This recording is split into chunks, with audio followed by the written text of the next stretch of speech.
Janda itu terkejut menemukan suami penjual ikan dari desa yang baru saja dinikahinya. Di rumah tidak hanya makan permen peach wallet salju dan kepiting raja, tapi juga menggunakan Rolls-Royce untuk menjemur ikan kering. Saat ia bingung,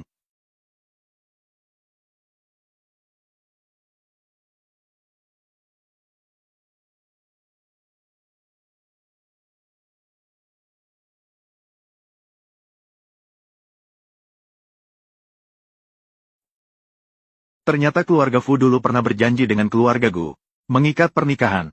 Namun putri keluarga Fu mengira keluarga Gu hanyalah penjual ikan dari desa. Mati-matian tidak mau menikah.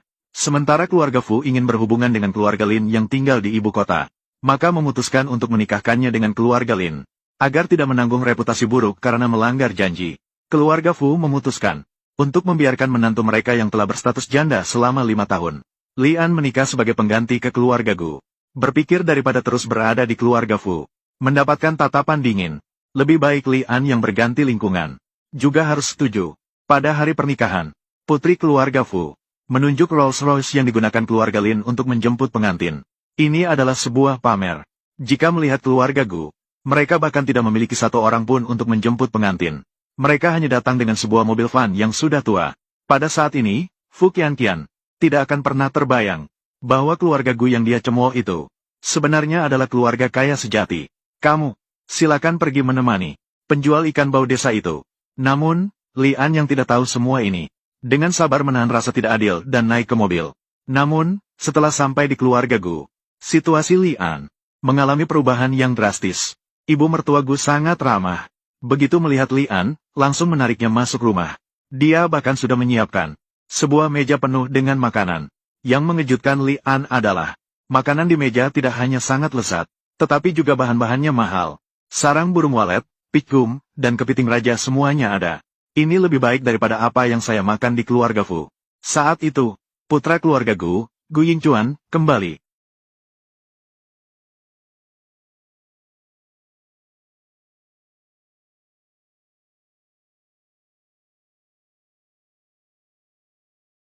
Tak disangka, detik berikutnya, Gu Yingchuan mengeluarkan sebuah kotak berlian.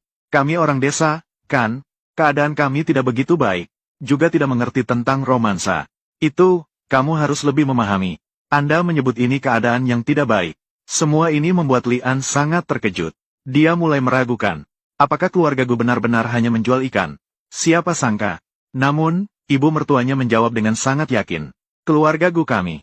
Sebenarnya, kami sudah turun-temurun bergerak di bidang budidaya. Dia juga berkata bahwa mereka hanyalah orang yang kasar. Semoga tidak menganggap rendah mereka.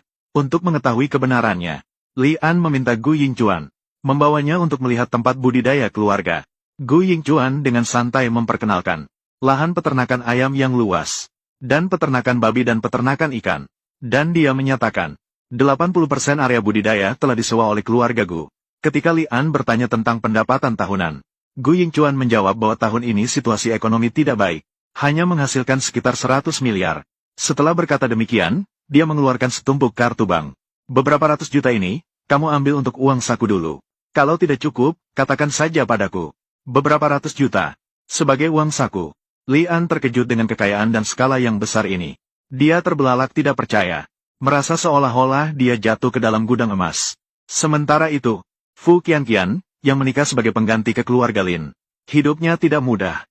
Para sesepuh keluarga Lin menetapkan aturan. Dia harus patuh dan rendah hati di keluarga Lin. Sedikit saja tidak patuh, dia akan dimarahi.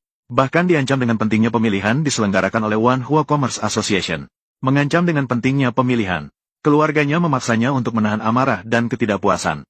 Tak lama kemudian, mereka tiba di perhimpunan Wanhua. Pada hari acara, Lian, atas janji suaminya, datang menunggu di luar lokasi acara. Namun, dia tidak menyangka bertemu dengan Fu Qianqian dan suaminya, yang menjadi wakil keluarga Lin. Pasangan Fu Qianqian yang datang untuk berpartisipasi. Fu Qianqian langsung mengejek Lian. Mengejeknya yang hanya seorang wanita desa pengantar makanan. Tidak layak muncul di tempat yang mewah seperti ini. Dan dengan jahat mengira dia datang ke sini. Pasti itu untuk mencuri barang-barang kecil. Untuk membuktikan tuduhan palsu terhadap mereka. Tanpa memperhatikan perlawanan Lian. Memaksakan untuk menggeledah tubuhnya. Mencari bukti. Apa dasar kamu menggeledah saya? Karena memiliki uang, bisa berbuat sesuka hati. Dengan cepat, di pergelangan tangan Lian, gelang emas yang diberikan oleh Gu Yingchuan, dan kalung berlian sayap malaikat ditemukan. Fu Qianqian beranggapan bahwa keluarga Gu, seorang penjual ikan yang menjijikan, tidak mungkin bisa membelinya. Kalung yang begitu mahal ini, menegaskan dengan keras, ini adalah barang curian yang dicuri oleh Lian. Meskipun Lian berusaha membela diri, ini adalah hadiah dari suami. Tapi Fu Qianqian dan yang lainnya sama sekali tidak percaya. Bahkan dengan sembarangan mengklaim, jika penjual ikan bisa membeli sayap malaikat, dia tidak akan melepaskan pernikahan ini. Di tempat penting seperti asosiasi bisnis, berani melakukan pencurian. Bawa dia keluar untuk diberi pelajaran yang baik. Saya tidak mencuri barang. Lepaskan saya, lepaskan saya. Ini benar-benar pantas terjadi. Kalian ingin melakukan apa?